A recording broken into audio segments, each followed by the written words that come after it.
Beleza, vamos continuar aqui o que a gente está fazendo, então, a análise do amplificador diferencial. Tá? Análise do amplificador diferencial. Hoje, basicamente, eu vou fazer um monte de conta com vocês, um monte de continha mesmo, umas contas que ficam meio feias, tá? Então, meio que acompanha aqui comigo, tá? A gente vai começar a detalhar um pouco mais a discussão da aula, sem ser na aula passada, na anterior. Na aula, o que a gente estava fazendo, né? Há 2 aulas atrás, a gente pegou a estrutura básica do que eu chamei aqui de par diferencial, que é esse circuito, onde eu tenho uma entrada diferencial. O que me interessa é a diferença entre o VIN1 e o VIN2, que é o que eu vou chamar de sinal de entrada. Vou chamar aqui de RD, vou chamar aqui de RD. E o que me interessa na saída é a diferença entre o que eu vou chamar aqui de Vout1 e o Vout2, tá? A saída diferencial. Tudo bem? E a gente viu que a estrutura básica é essa. Há 2 aulas atrás, a gente viu uma análise qualitativa de como é que essa cara funciona. Tá? Aumenta aqui, aumenta ali, não sei o que, fazer uma análise qualitativa dessa coisa. Se recordam lá.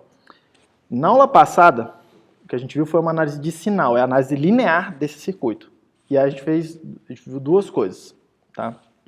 Fiz a análise disso por 2 técnicas diferentes. A primeira delas era a ideia de superposição. Afinal, se eu estou fazendo análise de sinal, está implícito que eu estou linearizando meu circuito em torno de um ponto de operação e estou considerando meus dispositivos lineares.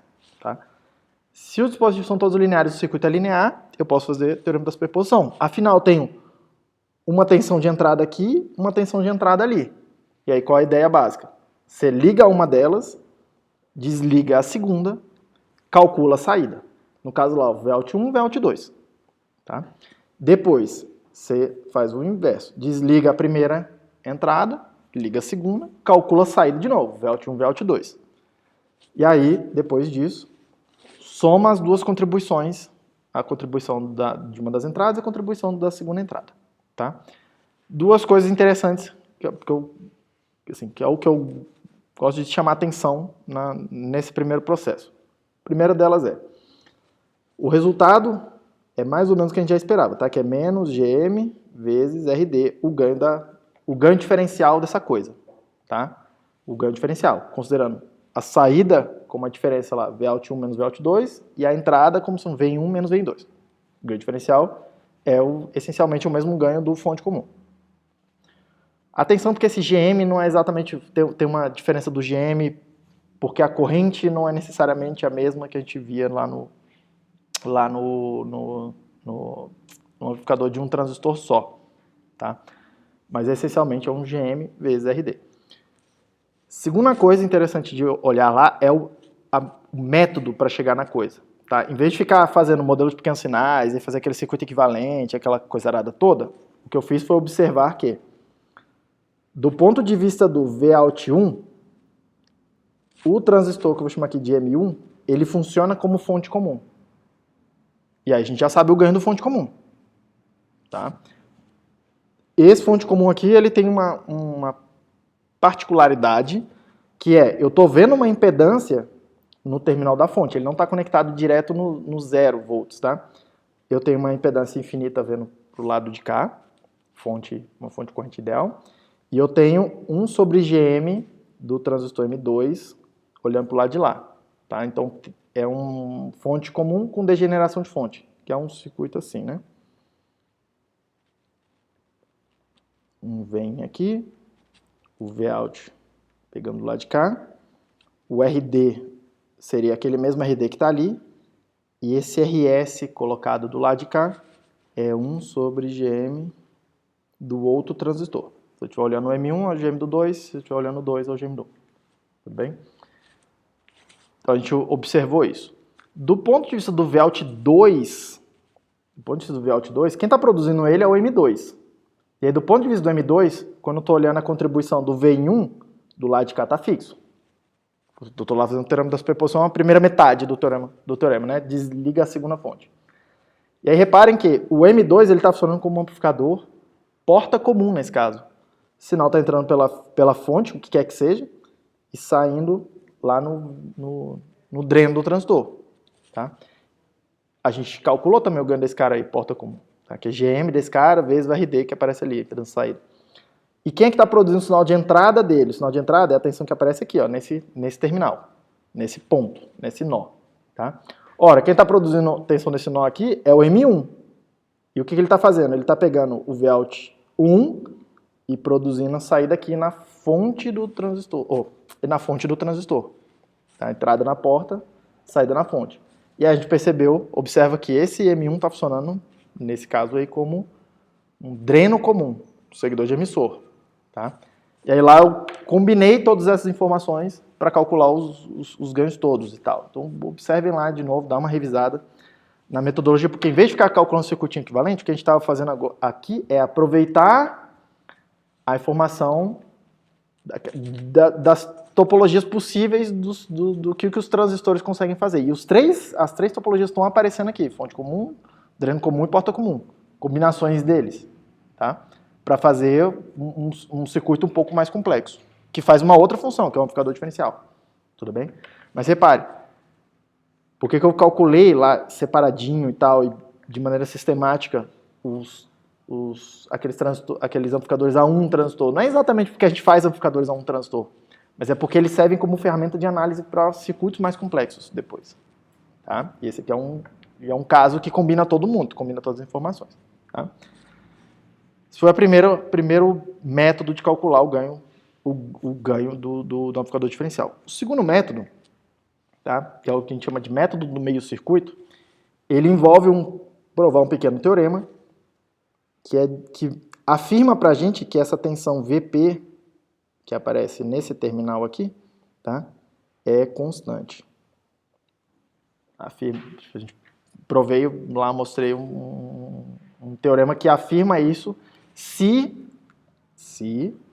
eu estiver trabalhando na hipótese do sinal de entrada ser um sinal diferencial, como a gente definiu inicialmente, que é, eu tenho um V1 que excursiona em torno de um V0 qualquer, e do lado de cá ele aumenta de um delta, e do lado de cá eu tenho um mesmo V0, em torno do qual a outra entrada vai excursionar, e quando um lado sobe de delta, o outro lado desce exatamente de delta. Tá? Os dois sinais aí fazem aquela coisa de fases trocadas assim, mas eles são meio que iguaizinhos. Tá? Essa condição, uma vez atendida, eu mostro lá que esse Vp é constante. Tá? Aí tem alguns detalhes ali no meio, mas basicamente é isso. Só que o que é interessante perceber? Ora, se o Vp é uma tensão constante, que é a tensão constante, do ponto de vista do sinal, que a gente só considera variações de tensão e variações de corrente, a variação de tensão aqui nesse terminal, nesse ponto aí, é zero. Isso quer dizer que o que o sinal está vendo? O sinal está vendo o circuito que é assim, ó. V1 do lado de cá, ou delta V1, né, só o sinal. Do lado de cá eu estou produzindo delta Vout 1. E aí nesse terminal aí da fonte do transistor M1, do lado esquerdo, já que eu estou vendo o sinal constante, a variação dele é zero. E aí o sinal está vendo isso pelo lado esquerdo. E lá do lado direito do circuito que ele está vendo é alguma coisa muito parecida. Aqui é o delta Vout 2, transistor M2, do lado de cá ele está vendo variação zero lá no Vp, e aqui ele está vendo delta Vin 2. Tá? E aí a gente quebra a análise do circuito em dois circuitos que são independentes um do outro, basicamente. Do ponto de vista do sinal, os dois lados aqui, eles basicamente não se comunicam. Tá? Então assim, isso simplifica muito, porque a gente conhece. Do lado esquerdo eu estou vendo fonte comum, então eu calcular quanto que é o delta Vout. Menos GM vezes RD vezes o sinal de entrada, do lado esquerdo. Quanto que é o delta Vout 2? Menos GM vezes RD vezes o sinal de entrada do lado direito. E quanto que é a diferença? A diferença é calcular, um menos o outro. Tá? Aí o ganho, no final das contas, vai dar esse mesmo GM, menos GM vezes RD. Tá? Afinal, é o mesmo circuito. Qualquer duas análises que eu fizer, eu tenho que chegar na mesma conclusão. Tá? Mas qual que é o ponto interessante de perceber isso aqui, fazer a análise dessa segunda maneira, tá? Perceber essa história do Vp constante, quando o sinal é diferencial, quando o sinal está certinho, calibradinho, né, que a gente chama na condição de equilíbrio, tá? Quando ele está certinho, a gente consegue fazer essa análise de meio circuito, quebrar o circuito em dois, e aí é muito mais fácil de analisar, muito mais simples. Você pode usar isso aqui em outros contextos, tá? Não é exclusivo para isso. Tudo bem? Por isso que eu faço as duas coisas, porque as duas coisas me dão informações interessantes sobre o que está acontecendo com o sinal. Pergunta. Eu só acho que é uma dúvida meio off-topic assim, mas Tudo bem. eu estava vendo, perguntado para uma conversa com o de hoje, no laboratório, e me veio a cabeça, teria como fazer essa mesma topologia, só que com circuito trifásico? Trifásico? Você vê cada fase do circuito em uma fonte, juntar umas três, ele poderia fazer o mesmo movimento? Não faço a menor ideia, nunca vi isso. Mas pra que você faria isso? Fazer um circuito trifásico, assim, pra que você faria isso? Essa é uma pergunta, entendeu? Não sei. Eu também não sei. Hã? Não, o DC que tem aqui é o VDD do lado de cá, né? Tô imaginando que ele tá falando assim, entra uma fase do sinal trifásico aqui, uma outra aqui, aí, sei lá, tem uma terceira, um caminho aqui que entraria um terceiro. Porque me lembrou, por exemplo, as fases são... As fases estão de forma que a soma delas deixa uma VP constante, correto? Isso. E me lembrou a questão do circuito trifásico ter ponto neutro. Ó, tô totalmente chutando agora, tá? Mas o que a minha intuição me disse? Que se a gente botasse mais um ramo aqui e juntasse essa coisa do lado de cá, para botar a terceira fase lá do trifásico, eu suspeito que esse VP continuaria constante. Eu suspeito, tá? Mas eu não tenho certeza disso. Eu nunca vi essa análise. Agora, a minha grande pergunta é, o que seria o sinal de saída disso aí? Sabe, assim, para que eu faria isso? Essa é uma pergunta. Eu acho que para um exercício de intelectual, se você achar interessante, vai lá, sabe, analisa isso. Mas assim, eu não consigo ver para que eu usaria isso. Para que eu usaria isso, sabe? Porque me deu, sabe, dar um clique assim do nada? Sim. Aí eu vi que me lembrou essa análise de somar as três fases e dar uma fase. Pode ser que tenha alguma relação, mas eu realmente nunca fui por esse caminho de tentar juntar esses dois mundos. Assim. Para mim, esse mundo de potência, trifásico e outras coisas, eles são meio assim, um outro universo mesmo, quase. Muito. Até quando a gente fala em eletrônica de potência, eu sou bem, vamos chamar assim, neófito nessa história de eletrônica de potência. Até os dispositivos que eles usam é outra conversa, assim. É porque, afinal, o objetivo lá em potência é outro. O objetivo lá em potência é transportar energia de um lado para o outro, em larga escala. Basicamente isso. Esse é o primeiro objetivo. O segundo objetivo é fazer a transformação eletromecânica disso, né? Pegar alguma coisa no mundo físico mesmo e transformar em energia elétrica. Não ficou boa essa frase, né? Porque energia elétrica é uma coisa no mundo físico também, né? Assim, uma realização no mundo físico. Mas basicamente é fazer algum tipo de conversão mecânica para o domínio elétrico, né? Que você tá normalmente o que a gente está tentando fazer. A maioria dos sistemas é assim, né? Tipo, ter alguma coisa se movendo, girando e você produz energia elétrica. A maioria dos sistemas é assim. Tirando o sistema de energia solar, que não tem nada se mexendo, tá? Que é essencialmente eletrônico. Só a carga se mexendo. Tem o outro lado lá, né? Mas assim, na produção de energia não tem nada se movendo, né? Tipo, é um sistema eletrônico também, tá? Um painel solar é um sistema eletrônico, não é exatamente um sistema eletromecânico. Transportar essa energia de um lado para o outro, em larga escala, e aí, quando chegar lá do outro lado, fazer a conversão de volta para alguma coisa mecânica também, normalmente. Tá? E aí, o mais comum é ou movimentar algum motor, alguma coisa se movimentar de fato, ou esquentar alguma coisa, é onde a gente mais gasta energia esquentando coisa. É movimentando máquinas e esquentando, né? Fazendo aquecer coisas. Isso aí gasta uma energia assim, monstruosa. Tá?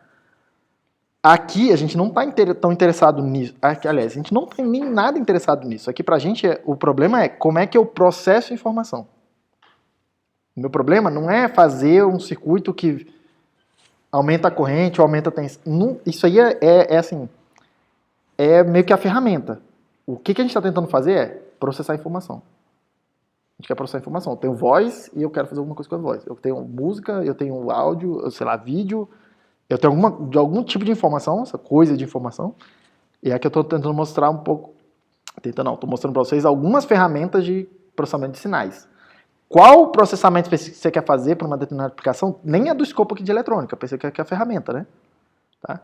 Qual o processamento que você quer fazer para fazer alguma coisa é o problema de outras disciplinas. Né? Por exemplo, sei lá, vocês estão fazendo ou fizeram princípio de comunicação, teoria de comunicações, etc. Aí vocês vêm lá, como é que eu faço para mandar um sinal de um lado para o outro, assim, um sinal de voz, por exemplo, telefone. Sacou? Ah, preciso de um modulador. Modulador é pegar um sinal e transformar o sinal em outro sinal. É uma informação em outra. Ah, isso aí é... Que processamento tem que fazer? Aí lá, lá você vê que tipo de processamento eu preciso lá. Aí como que faz? Aí vem para cá de volta. Tá? Aí vem para cá de volta. Tudo bem? Inclusive, esse par diferencial aqui, ele pode ser utilizado, tem como utilizar isso aqui, como o que a gente pode chamar de misturador, né? Tipo, meio que um modulador, tá? Para fazer modulação de sinais. Afinal, eu acho que eu não vou chegar a entrar nesse nível de detalhe aqui ao longo da disciplina, tá?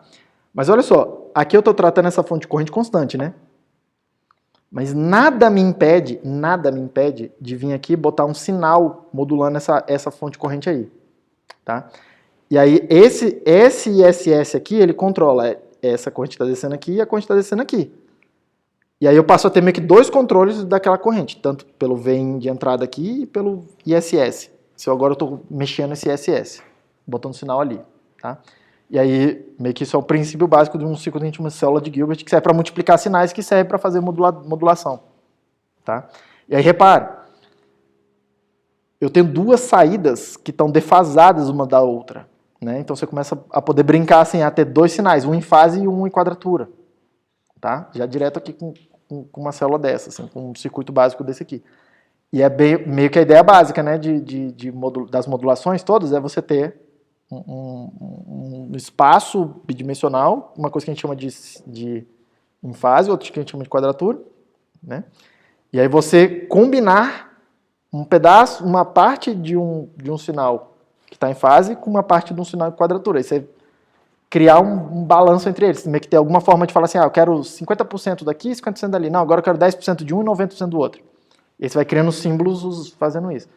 Esse circuito aqui, meio que você vai fazendo isso. Você consegue ir fazendo isso. Tá? Eu não vou chegar a mostrar como é que faz isso, mas com o que a gente está tratando aqui não vai ser muito difícil você abrir o livro e falar assim, como é que eu faço modulador a partir daqui? Tá? Tipo, vocês já vão entender a eletrônica básica do negócio, como é que esse cara funciona. Tudo bem? Mas daqui já é o próximo passo assim, para fazer esse tipo de circuito, por exemplo. Tá? E ainda mais, repare que esse circuito aqui ele dá ganho, né? G vezes RD, ele aumenta o sinal. Tá? Então ele não só consegue processar alguma coisa, nesse sentido de quadratura, e fazer sinais de quadratura em fase, fora de fase e tal, como ele também amplifica já. Tá? Que é um ponto importante para você fazer, para você radiar alguma coisa, né? Uma antena, alguma coisa lá, eventualmente você precisa amplificar o sinal. Tudo bem? Então assim, essa aqui é uma célula bem básica para assim, uma tonelada de circuitos, tá? Circuitos práticos mesmo. Tudo bem até aí? O que eu quero fazer hoje com vocês é a análise de grandes sinais. Tá? E aí, acho que foi você que me perguntou, né? Professor, mas o que acontece se a gente sair dessa hipótese aqui do sinal estar certinho, né? Tipo, certinho que eu digo assim, uma fase está vindo bonitinha assim e a outra bonitinha assim. O que acontece se eu sair desse mundinho aqui? Por exemplo, o que acontece se a branquinha tá assim e a vermelhinha tá, sei lá, tá menorzinha assim? O que acontece? A gente vai ver aqui agora, tá? Com essa história de análise de grandes sinais. Tudo bem? Vou mostrar para vocês que, essencialmente, esse GM aqui é um caso muito particular para esse caso quando está tudo certinho. O que eu vou calcular hoje com vocês é um outro GM mais geral que comporta essas diferenças aqui. Tá? E aí que a gente vai ver que esse GM cai. Tá? E não só isso, eu vou mostrar para vocês quando que ele é máximo. Ele é máximo naquela condição que está tudo perfeitinho. E outra coisa, ele cai a zero, tem um limite de assimetria que a gente consegue que o circuito consegue tolerar. A gente vai calcular, inclusive, quanto que é esse limite de assimetria. A partir desse limite, tipo, o GM vai a zero e não tem mais o que você fazer. Mesmo que o sinal esteja lá mexendo. Você não vê nadinha na saída. Tá? Então vamos calcular isso agora. Tudo bem? Acompanha aqui comigo porque é um monte de continha e elas ficam... Eventualmente elas vão ficar feias, tá? Porque vai ter, assim, vai ter aquelas coisas do tipo, vamos elevar o negócio ao quadrado, depois vamos levar ao quadrado de novo para ir meio que limpando termos, né? E depois eu vou fazendo um monte de raiz para ir desfazendo. Então, assim, vem comigo, tá? Eventualmente não vai caber tudo na tela.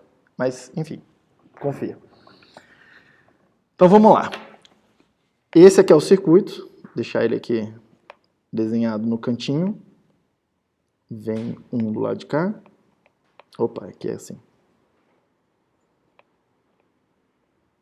Então, vem 2 do lado de cá. Estou com ISS constante do lado de cá. Beleza? Então, vamos lá. A minha intenção aqui é determinar. O que eu quero saber é quanto que é Vout1 menos Vout2, tá? Em termos de Vin1 menos Vin2. Eu quero dizer assim, Vout1 menos Vout2, que eu vou chamar de delta Vout, tá? Eu vou chamar, já até dar um nome logo aqui para vocês, vou chamar isso aqui de delta Vout, delta grande. E cuidado que eu vou eventualmente misturar também a notação que vai ficar feia, porque eu vou usar o delta pequeno com delta grande para indicar a derivada disso aqui, tá? Mas enfim, eu espero que fique claro lá, mas vai aparecer uma notação meio feia, assim, uma hora. E eu vou chamar essa coisa aqui de delta Vin, só para poder economizar um pouco de notação, tá? Assim, escrever um pouco menos, tá? Toda hora que você vê assim, delta grande, alguma coisa, quer dizer, a coisa do lado esquerdo menos a coisa do lado direito. Pode ser corrente, pode ser tensão de entrada, de saída, tudo bem? Vamos convencionar isso aqui assim, tá? Então o que eu quero saber é quanto que é o delta Vout em termos do delta Vin, que é o sinal de entrada, tá? Então eu quero escrever alguma coisa assim, né? Delta Vout é igual a alguma coisa com delta Vin, tá? E de preferência alguma coisa, coisas que eu conheço, né? Tipo, quanto que é o ISS, o VDD, o RD, essas variáveis que eu conheço, tá? Então a primeira coisa a perceber é, lei de Ohm vai dizer para mim que Vout1, que é o que está do lado esquerdo aqui, ele vai ser VDD menos ID1, que é a corrente que desce aqui, vezes RD. Lei de Ohm, pura e simplesmente. Aplicada ali no resistor da esquerda. No da direita, mesma coisa. Vout2 vai ser VDD menos ID2, que é a corrente que passa do lado direito, independente de quanto seja, tá? Corrente do lado esquerdo, corrente do lado direito, vezes RD. Estou supondo que os dois RD são exatamente iguais. Por enquanto, eu também ainda estou na hipótese que o circuito é todo simétrico. O RD de um lado é igual ao do outro, os transistores são iguais, está tudo bonitinho. Na aula que vem, a gente vai ver o que acontece quando eles não são iguais, quando o circuito não é simétrico. Mas, por enquanto, não é uma preocupação para a gente. Tá? Mas vamos lá, eu tenho isso aqui. Ora, o que eu quero calcular é Vout1 menos Vout2. Posso fazer a equação de cima menos a equação de baixo e concluir que delta Vout, que é o que eu quero calcular, é... Repare que VDD vai cortar com VDD, e aí eu vou ficar com RD vezes ID2 menos ID1. Estou fazendo a equação 1 menos a equação 2. Aí repare que do lado de cá menos com menos vai virar mais, por isso que ficou ID2 menos ID1. Tudo bem? Todo mundo bem? Não deixa passar nenhum passo desse aqui não, porque senão tipo, usou tudo, depois essa coisa só vai crescendo. Todo mundo bem? Beleza. Então vamos lá. Ora, então repare aqui uma coisa. Para calcular o delta Vout, eu preciso me importar com a diferença de corrente de um lado para o outro. Tá? Então o que eu vou passar a calcular agora é quanto que é ID1 menos ID2, ou ID2 menos ID1. Tá? Por quê? Porque depois eu plugo nessa equação aqui, que é só multiplicar por RD, eu tenho o delta Vout. Tudo bem? Então vamos perseguir agora esse ID1 menos ID2. Fazendo lei de Kirchhoff das tensões, eu vou ficar com o seguinte, tá? Acompanha aqui a lei de Kirchhoff comigo. O delta V1 é a diferença de potencial que eu tenho daqui para cá. A setinha está apontando do menos para o mais, tudo bem? Se eu chamar esse cara aqui, aliás, se eu chamar não, a gente costuma chamar isso aqui de VGS, tá? E aí esse ponto aqui é o VP. Repare que eu posso fazer lei de Kirchhoff falando o seguinte, o VP é igual a V em 1 menos a queda de tensão, deixa eu fazer até maiúsculo aqui, VGS do 1.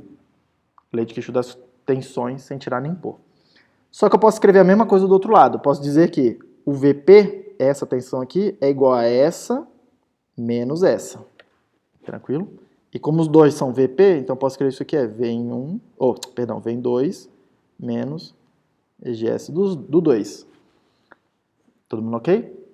E aí, dito isso, eu posso escrever o seguinte então. Ora, eu posso passar esse V em 2 para o lado de lá, passar esse cara para o lado de cá e ficar com V em 1 menos V em 2, que é um termo que me interessa, por isso que eu estou fazendo isso. Eu quero alguma coisa em termos dessa quantidade aí. É igual a VGS do 1 menos VGS do 2. Repara que aqui eu não estou fazendo nenhuma hipótese, tá? De operação linear, nada disso. Estou olhando e falando, é lei de Ohm, juntei as equações, aqui é lei de Quirchhoff das tensões, não me interessa se é linear, se não é linear, tipo, não tem nenhuma hipótese em cima disso aqui. Tá? Hipótese simplificadora, né? Em cima disso aqui. Tá? Só estamos olhando as informações básicas que os teoremas de circuito vão me obrigar a respeitar. Beleza. Agora eu vou fazer uma hipótese, tá? Vou fazer uma hipótese de operação aqui do circuito, que é dizer que eu vou considerar que o M1 e o M2 estão na saturação. Na aula retrasada, a gente calculou a tensão mínima diferencial que eu...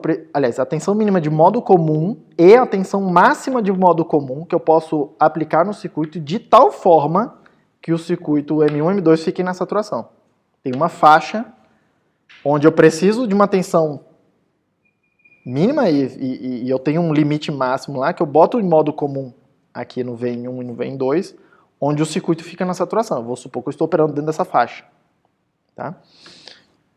Se o M1 e o M2 estão na saturação, lembra o seguinte, na saturação, ID é igual a meio de μn Cox W sobre L VGS menos VTH ao quadrado. Eu vou desprezar a modulação do canal para simplificar um pouco a conversa. Se vocês eventualmente quiserem incluir aí a modulação de canal, né, 1 mais lambda VDS, tá? Só, tipo assim, minha sugestão, não façam isso porque só complica a brincadeira, vocês vão ver que as equações já ficam suficientemente complexas. O quanto você ganha de resolução na solução não compensa a complexidade que se aumenta, você passa a não entender nada do que está acontecendo, basicamente. Tudo bem? Então deixa para o simulador calcular essa diferença eventualmente que você vai encontrar no ciclo do circuito real para isso, para a aproximação que a gente está fazendo. Mas repare, eu posso isolar aqui, ó, VGS na saturação e dizer que VGS tem que ser 2ID μn Cox W sobre L, tudo isso aqui dentro da raiz, mais VT, e aí substituir aqui e substituir aqui. Todo mundo ok com isso? Aí repare, para o VGS1, essa corrente aqui, ID, é o ID no transistor 1, ID1, que eu estou chamando de ID1. No VGS do 2, o ID é o ID no transistor 2, o ID2, que vem daqui, né? Tá? É o mesmo ID1 e ID2 dali. Então, repare que a gente começa a juntar as duas coisas agora. Repare que eu estou fazendo VGS1 menos VGS2, então vai cortar o VT de 1, vai aparecer mais VT e depois menos VT, então vai sumir os VTs. E vai ficar um termo que é raiz de 2 dividido por μn Cox W sobre L, em comum dos dois lados. Então, eu já vou botar em evidência. Tá? Então, eu vou ficar com delta V1 tem que ser igual a... Aliás, não vou botar em evidência, não. Tipo, eu não vou botar em evidência. Esse é o problema dessa continha aqui, você meio que fazer sozinho, tá? Porque o livro, ele pula uns passos, inclusive por isso que eu vou fazer bem passo a passo aqui o negócio. Porque o livro pula uns passos e fala assim, é aquelas coisas de livro-texto. Obviamente, tem que dar tanto. Aí você fala assim, não é óbvio não. Sabe aquelas coisas. Hã? É trivial, assim. Não é difícil ser coisa, mas assim, eu vou comentar o que está acontecendo em cada passo ali, tá? Tipo assim, eu vou abrir a continha que está no livro. Que eu acho que acredito que Não sei, tem um certo ganho didático, de pelo menos você vê a coisa fazendo algum sentido, o passo a passo, tá? Tipo assim, eu não gosto muito desse negócio de livro de falar, é fácil perceber que tal coisa. Aí você fala assim, cara, às vezes você passa horas até perceber essa tal coisa, né? Tudo bem? Mas enfim, então eu vou deixar, não vou botar em evidência não, vou escrever o seguinte, ó, 2id1 dividido por μn, cox, w sobre L, raiz, menos 2id2 μn, cox, w sobre L. W sobre L, tudo bem? Aí o que eu vou fazer aqui é elevar o quadrado dos dois lados para assumir com essas raízes. Afinal, o que eu quero é id1 menos id2. Lembra, guarda sempre isso. O que eu estou perseguindo aqui é escrever. Eu quero saber quanto que é id1 menos id2. Tá? Então eu quero sumir com essas raízes quadradas aí que tem id1 e id2. Então eu vou levar o quadrado dos dois lados. Tá? E aí eu vou ficar com o seguinte. Delta vem ao quadrado do lado esquerdo. Do lado direito eu tenho a menos b ao quadrado. Então é a ao quadrado menos 2 vezes a vezes b mais b ao quadrado. Certo? Então vai ficar assim. 2id1 dividido por μn, cox, w sobre L, menos 2 vezes esses termos aí, então menos 2, raiz de 2id1 μn, cox, w sobre L, 2id2, que é id1, μn, cox, w sobre L, mais o, entre aspas, o b ao quadrado, que fica 2id2 dividido por μn, cox, w sobre L. Tá meio torto isso aqui, né? Mas tudo bem. Aí aqui eu vou botar vou rearranjar um pouco e deixar alguns termos em evidência para ficar um pouco mais simpático, tá? Vou botar termos em evidência deste com este, e aí eu vou escrever aqui. Eu tenho 2 μn, cox, w sobre L, vezes id1 mais id2, que ainda não é o que eu quero id1 menos id2, percebam? Mas parece que a gente está caminhando, né? Menos o que sobrou, tá? Aí o que sobrou tem, então, menos 2 vezes.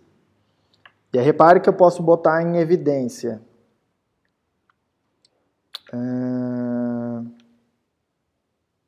Eu vou botar, repare aqui do lado de cá, ó, olhando só esse pedaço aqui eu tenho 2 dividido por μn, cox, w sobre L, raiz.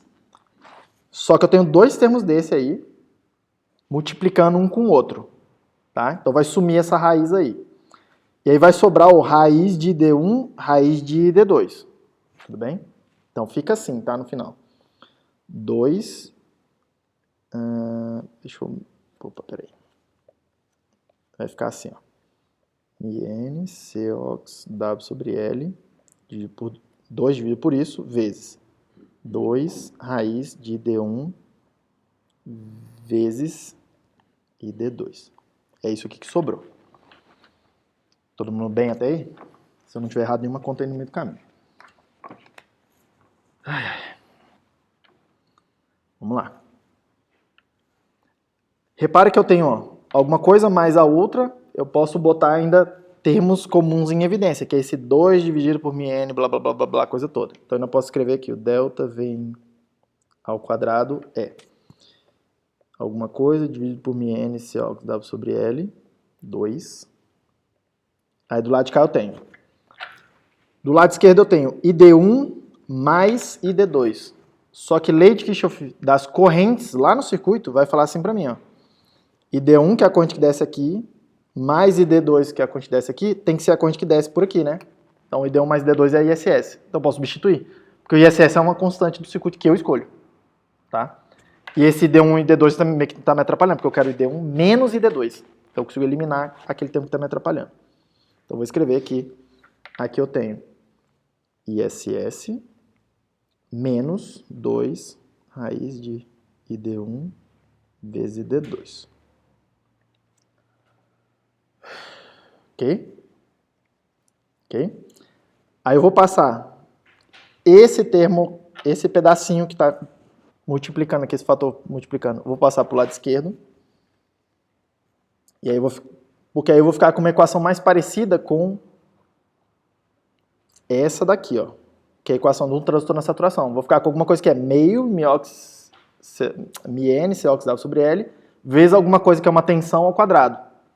Tá? Então vou ficar assim, ó, meio μN CoxW sobre L, delta Vin ao quadrado, que é bem parecido com a equação de um transistor na saturação. Cuidado que a tensão ao quadrado não é vigésimos VT, esse é a tensão diferencial de entrada.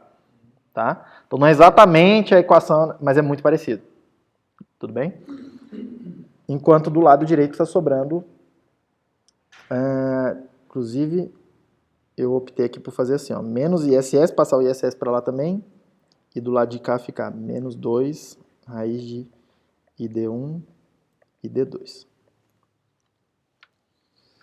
Beleza?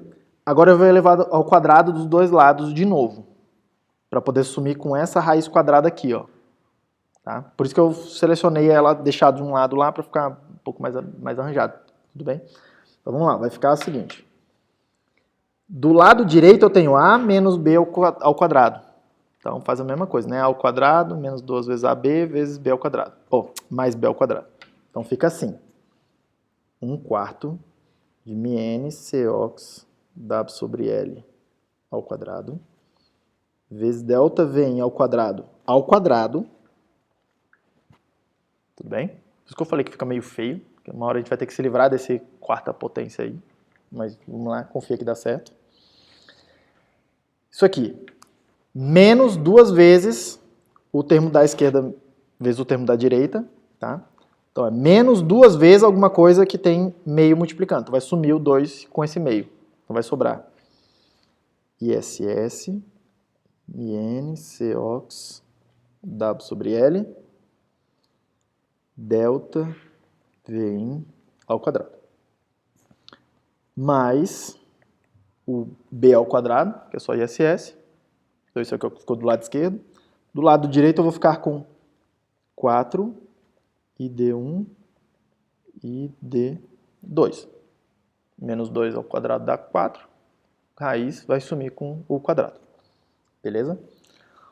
Aí tem um certo mandrake aqui, lá no meio do caminho, que é o seguinte, é assim, que você passa várias horas até você encontrar uma maneira até você perceber essa coisa aqui, que é o seguinte. Você perceber que 4 ID1 vezes ID2 eu posso escrever assim, ó, ID1 mais ID2 ao quadrado menos ID1 menos ID2 ao quadrado. Quando a gente mostra isso é meio óbvio, porque você faz assim, beleza, ó, é ID1 ao quadrado menos ID1 ao quadrado, corta. ID2 ao quadrado menos ID2 ao quadrado, corta. Aí do lado esquerdo sobra 2ID1 e D2. Do lado direito sobra menos 2 ID1 e D2. Que aí quando você faz a parada toda, dá lá exatamente lá, o 4 ID1 e D2. Tudo bem? Mas você é meio difícil ver essa expansão aqui, se ninguém te mostra. Tudo bem, Fred? Se eu não me engano, no Hasav não me lembro se o Hasav fala ele fala que ele está fazendo isso ou não. Mas tem um dos livros que ele não fala nada, só fala, é fácil perceber que tal coisa. Aí você fala assim, aí te dá o próximo passo aqui. Mas não é fácil perceber não, tá? Vamos lá. Tudo bem? Então, substituindo isso aí, vou ficar com o seguinte. Aliás, espera aí que eu pulei alguma coisa aqui no meio do caminho. Vamos lá. Deixa eu perceber outra coisa. Lembra aqui, ó, que ID1 mais ID2, Leite fala para mim que é ISS. Então, eu ainda posso escrever isso aqui como sendo ISS ao quadrado menos ID1 menos ID2 ao quadrado. E aí agora está ficando melhor, porque o que eu estou procurando é ID1 menos ID2. Tudo bem? Agora ele vai aparecer lá na equação grandona, né? Então vai ficar assim. Juntando isso aqui do lado de cá, e aí já combinando a coisa toda, percebam que Do lado esquerdo tem ISS ao quadrado, do lado direito vai aparecer ISS ao quadrado. Vai cortar o ISS ao quadrado, dos dois lados. E aí vou sobrar e aí tem um sinal de menos aqui que eu já vou passar para o lado esquerdo da equação, né? Então vai ficar assim, tá? ID1 menos ID2 ao quadrado, que veio daqui, vai ser igual a menos 1/4 μn Cox W sobre L ao quadrado, delta V em A², que eu já estava lá, mais, menos virou mais, ISS μn Cox W sobre L, delta V em ao quadrado, que já estava lá. Tudo bem? Aí repara que do lado esquerdo eu tenho um troço que é alguma coisa ao quadrado, do lado direito eu tenho duas coisas que são coisas ao quadrado. Pensa assim, isso aqui, quarta aqui, é alguma coisa ao quadrado, né? Então eu vou tirar a raiz dos dois lados, que aí deve meio que me ajudar a cortar, tipo, sumir um pouco essas coisas elevadas ao quadrado. Então, fazendo a raiz dos dois lados, vou ficar com ID1 menos ID2, que é o que eu estou procurando, igual a. Vai ficar raiz quadrada de toda essa coisa, essa soma aí dentro. Já vou botar alguns termos em evidência para ficar um pouco mais simpático, tá? Eu vou botar, 1/4 μn Cox W sobre L ao quadrado vezes delta V ao quadrado em evidência. Tudo bem? Repare que isso já está direto aqui, nesse termo da esquerda aqui. Então eu vou separar ele todinho. Do lado direito eu tenho μn Cox W sobre L, só que ele não está ao quadrado. Certo? Para poder botar ele em evidência, eu preciso multiplicar e dividir por ele, para ele ficar ao quadrado em cima e vai ficar alguma coisa embaixo lá sobrando. O delta V ao quadrado já está aqui, e esse 1/4 eu também não tenho aqui no lado esquerdo. Não precisa me ajudar, não estou te perguntando nada. Vou multiplicar em cima e embaixo por 4, para poder aparecer 1/4 e eu botar em evidência. Então vai sobrar um 4 lá multiplicando uma coisa. Fica assim, tá? 1/4 de μn Cox W sobre L ao quadrado, delta V em ao quadrado. Aí isso aqui tudo está multiplicando. Vou botar primeiro o termo que é mais, porque eu fico com alguma coisa menos a outra, em vez de ficar feio desse jeito, né? Tipo, menos e mais alguma coisa, tá? Então, o termo do lado esquerdo está sobrando o seguinte para mim. 4 ISS dividido por μn Cox W sobre L. E esse termo aí do lado direito, do lado esquerdo, está sobrando para mim delta V em ao quadrado. Isso aqui tudo dentro da raiz. Tudo bem? E aí eu fiz isso por quê? Porra, 1/4, alguma coisa ao quadrado e alguma coisa ao quadrado, dá para tirar dentro da raiz. Tá? Vai ficar um pouco mais simpático. E aí fica assim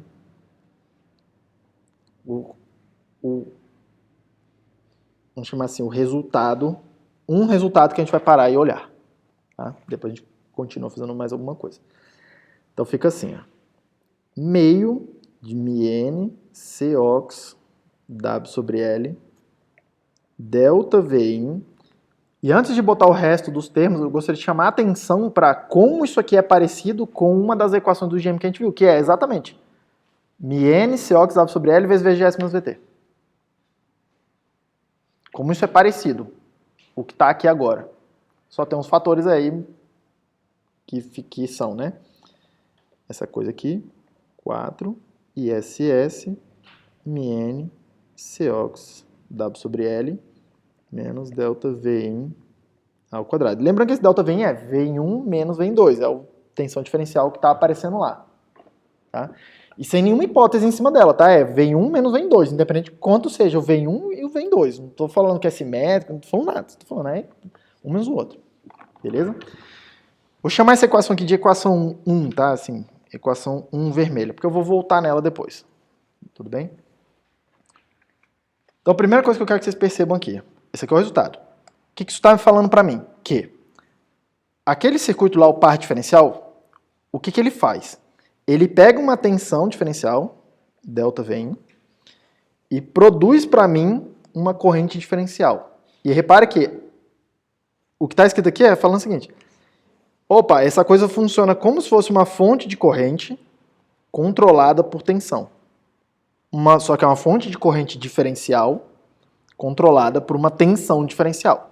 Tudo aqui é no mundinho diferencial.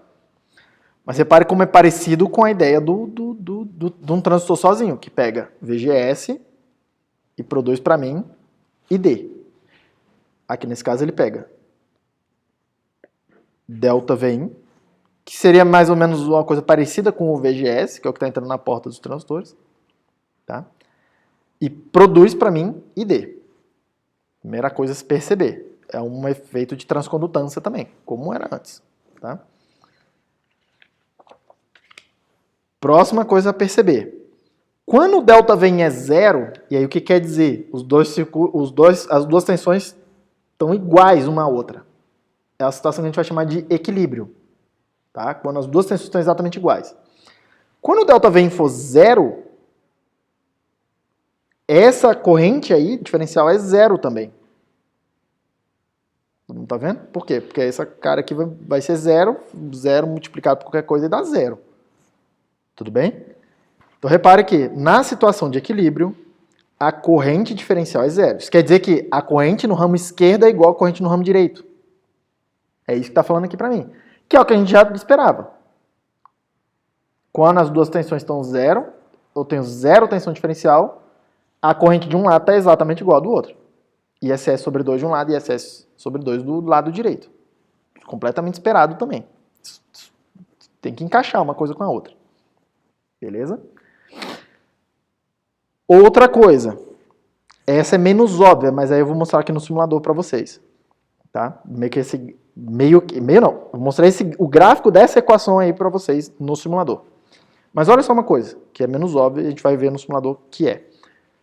Quando o delta Vin aumenta, em módulo, aumentar o para cima ou para baixo, tá? Mas quando o delta Vin aumenta, o delta ID também aumenta em módulo, na mesma direção, inclusive, tá?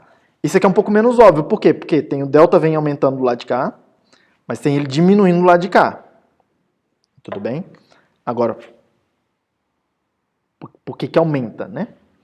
Aumenta porque o termo que está fora da raiz aumenta mais rápido do que o termo que está dentro da raiz. Tudo bem? Tudo bem, professor, mas mostra o gráfico aí pra gente. Tá bom.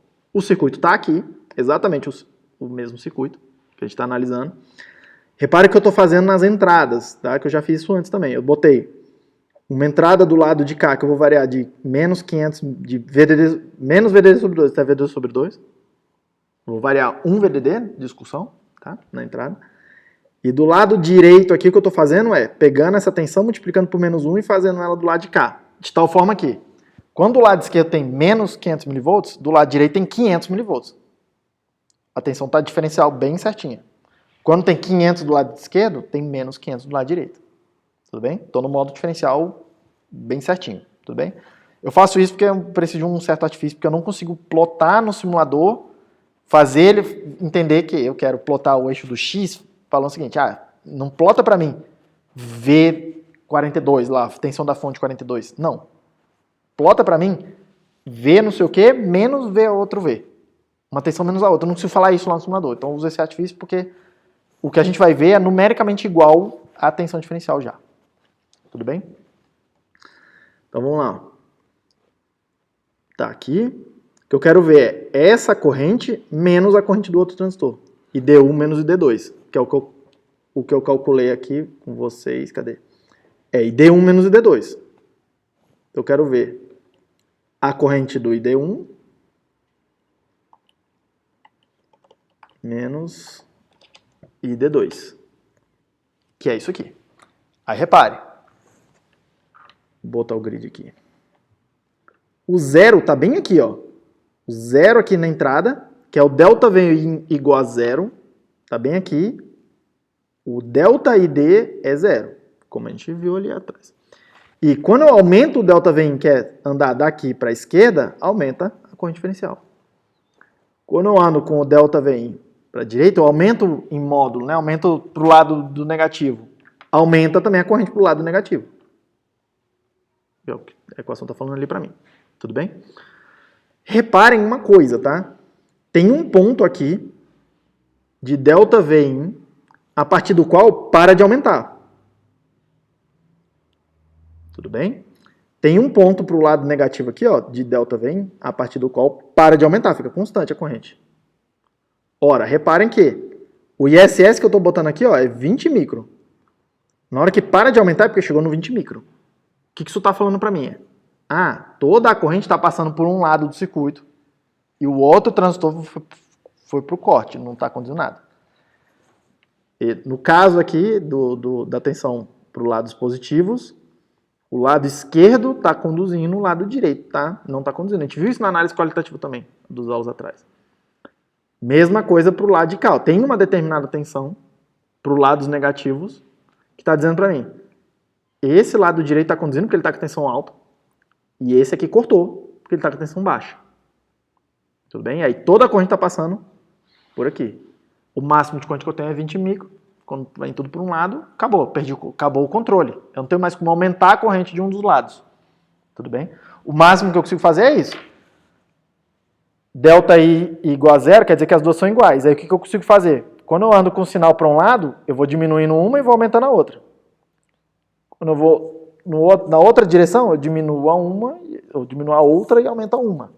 Tudo bem? Só que tem um limite o tanto que eu consigo diminuir uma e aumentar. Por quê? Porque a soma tem que estar constante 20 micro. Nesse caso aqui é o ISS.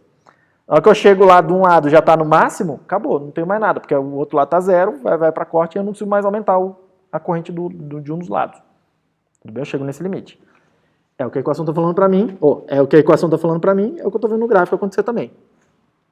Tudo bem? Inclusive, isso é um ponto importante, calcular quando que isso acontece. Vou fazer aqui já também com vocês. Tudo bem?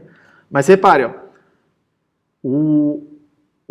uma coisa que a gente chamou de transcondutância, quando a gente estava fazendo o transistor sozinho, era nos perguntar como que a tensão de controle controla a corrente de saída do transistor. A gente calculou uma derivada, né, que era a derivada do ID com relação ao VGS. A gente chamou de transcondutância. Mas o que a transcondutância está me explicando é como que a corrente é controlada pela tensão de controle. Ora, olha o que está acontecendo nesse gráfico. Eu estou olhando qual é o comportamento da corrente diferencial no circuito quando eu vario a tensão diferencial de entrada. Faz todo sentido nos perguntar, então, será que não valeria a pena calcular um equivalente do GM? Afinal, isso aqui é corrente controlada por tensão. O GM me explicava quanto que é esse controle, que é exatamente o mesmo caso. Ora, vamos calcular. E aí a gente vai ter um GM diferencial agora. Esse é um nome meio que eu que inventei, assim, GM diferencial, porque não dá um nome para essa quantidade. Eu simplesmente chamo de GM grande, assim, mas não tô não. Vou chamar aqui como de GM, o transcondutância diferencial, que é nos perguntar como que a tensão diferencial controla a corrente diferencial dentro do circuito, tá? Então, essa é uma boa pergunta. Assim, uma pergunta a se fazer. Essencialmente é calcular a derivada dessa equação aqui, dessa equação 1 aí, por que não está escrevendo eu não sei, dessa equação 1 em relação ao ΔV1. Então, eu quero calcular o seguinte. Quanto que é ΔD com relação ao ΔV1? Por isso que eu falei que ia ficar meio feia a anotação. Tudo bem? Porque esse ΔID quer dizer ID1 menos D2. O ΔV quer dizer V1 menos V2. Tudo bem? Mas isso para mim é meio que a variável de interesse, né? Uma menos a outra. E aí eu estou calculando a derivada de uma em relação à outra. Eu não vou fazer o passo a passo aqui, porque aí eu acho que também já... Vocês lembram de como é que faz a derivada e tal, coisa toda, tá? Mas fica assim. Isso aqui vai dar meio de μn Cox W sobre L 4 ISS dividido por μn Cox W sobre L menos 2 vezes ΔV ao quadrado dividido por 4 ISS dividido por μn Cox W sobre L menos ΔV ao quadrado, isso aqui de baixo aqui dentro da raiz, Dá essa coisa aí. a derivada daquilo ali em relação ao ΔV. Tudo bem? Isso aqui eu vou chamar de GM grande. GM diferencial, transconstância diferencial. Tá? Ah, professor, mas tem como você mostrar o gráfico disso? Tem. É a derivada disso aqui. A derivada disso aqui fica assim, ó. Que é aquela expressão feia toda lá, isso dá um gráfico tipo assim. Tudo bem? Então a primeira coisa a se notar aí, ó, visualmente, mas você pode calcular também lá na conta. Tem um máximo, e o máximo acontece quando o ΔV é igual a zero. Tem um máximo, e esse máximo acontece quando o ΔV é igual a zero. Tudo bem? Repare que quando o ΔV é igual a zero é quando o sinal está todo simétrico. Estou na situação de equilíbrio e eu ando com um lado, tanto que um lado sobe, o outro lado desce. Tudo bem? É andar em torno dessa situação de equilíbrio aí. Que é o que eu falei para tu, que era a melhor situação possível, né? Vamos chamar assim, ideal. Mas o que vai acontecer se eu desviar desse ideal? Ah, em vez de ter esse GM aqui de pico aqui, eu vou estar, sei lá, em algum lugar aqui, sim. Se eu ficar desequilibrado. Se eu ficar com um lado do circuito com, vamos chamar assim, um sinal maior do que o outro. O diferencial está meio desbalanceado, tá? O que eu estou fazendo nessa coisa? Eu estou andando estou selecionando outro ponto nesse gráfico aqui. Tudo bem?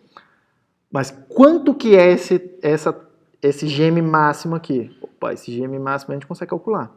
Porque ele acontece quando o ΔV é igual a zero. Opa, o que eu estou fazendo? Ah, é aqui que eu tenho que mexer. Ele acontece quando o ΔV é igual a zero. Substitui ΔV é igual a zero aí nessa coisa. Faz a conta. Vai dar o seguinte resultado. GM, quando o ΔV igual a zero, dá μn, Cox, W sobre L, e SS. Tudo isso aqui dentro da raiz. Fica só isso. Tudo bem? Fica bem bonitinho. Tá? E aí isso aqui é um resultado que é tem uma certa coincidência aqui. Que vocês provavelmente não vão se lembrar, mas olha só o negócio aqui. Quando a gente pegou um transistor sozinho, separado, lá nas primeiras aulas, colocava lá um VGS aqui e produzia um ID, um determinado ID, e a gente calculou o GM dele, tinha 3 equações para o GM, e uma delas era a seguinte. GM desse cara aí sozinho é 2 μn Cox W sobre L e D na raiz. Olha a semelhança dessa coisa. Repare a semelhança dessa coisa. Tudo bem? O que isso aqui está falando para mim? Que lá no par diferencial, o máximo GM que eu consigo é 40%, chamar assim, raiz de 2 vezes menor do que eu consigo com um transistor isolado se o ID que eu usar for o mesmo ISS, para a mesma corrente. Todo mundo tá vendo? Raiz de 2 é 1,4. Tô dizendo que esse cara aqui é 40% maior do que eu consigo lá no outro, sozinho. No par diferencial. Então, repare que o GM do par diferencial é menor. Essencialmente menor. Menor de quanto? 40%, mais ou menos. Tá? Que é mais ou menos a conta de cabeça que a gente faz. Tudo bem? Considerando o ISS e o ID a mesma corrente. Só que, em geral, o que a gente tenta fazer, sabendo disso? A gente faz ISS igual a 2 vezes o que eu faria num transistor sozinho. Porque aí do lado de cá vai aparecer alguma coisa que é 2 vezes ID e eu fico com o mesmo GM. Então repare que para ter a mesma transcondutância lá no par diferencial eu preciso do dobro da corrente. E é meio que, isso é um negócio que é para fazer sentido. Afinal, tenho 2 ramos do circuito para alimentar agora. E não só um. Tudo bem? Então eu preciso botar a mesma corrente em cada um dos transistores. Por isso o dobro da corrente. É bem comum pensar nisso. Pensar assim. Bem comum. Beleza?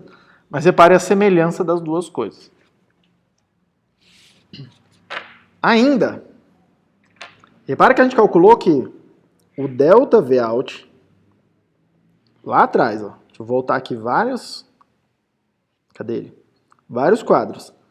ΔVout é RD vezes, vamos melhorar, menos RD vezes ID1 menos ID2. Só que quem que é o ID1 menos o ID2? ID1 menos ID2. Considera ID1 menos ID2 essa coisa arada toda aqui. Essa coisa arada toda aqui. Só que se eu considerar lá na situação de equilíbrio, né, o ΔV é igual a zero. quando o sinal tá tudo bonitinho, tá? Isso aqui vai dar menos RD vezes o GM grande, quando delta V igual a 0, vezes o delta V. Porque é isso que fala pra mim fazer essa contaiada toda, né? Que é falar o seguinte, quanto que é o delta ID? O delta ID é isso aqui vezes isso aqui, o tanto que você variar a tensão. É isso que a derivada está falando para mim. Tudo bem? Plugando do lado de cá, eu fico com essa coisa, ó, menos RD, menos GMRD vezes a tensão de entrada. E aí, quanto que é o ganho do circuito? Menos GM grande vezes RD. Tudo bem? Se eu tiver nessa situação aqui, o sinal está todo bonitinho, eu estou no GM máximo. Estou no GM máximo, tá? Eu vou ficar com o ganho do meu sinal como sendo menos RD vezes μN Cox W sobre L vezes ISS, que é exatamente o ganho que a gente calculou lá na aula passada, quando eu calculei menos GM pequeno vezes RD. Quem que é o GM pequeno? É o GM de um transistor separado, sozinho. Passando quanto? Passando ISS sobre 2. Ora, tinha num transistor sozinho, estou passando aqui 2 vezes ISS sobre 2. É o que está passando num transistor sozinho lá, só num dos lados do par diferencial. Ele está produzindo esse GM para mim. Aí cortou esse 2, cortou com esse 2. É exatamente o mesmo resultado que a gente obteve da aula passada. O menos GM pequeno vezes RD. Tudo bem? Só que essa equação aqui ela é bem mais geral, porque ela me explica o que acontece com o GM quando eu saio da situação ideal, né? Do sinal tá tudo bonitinho. Tá na fase toda perfeitinha. Pergunta pra mim.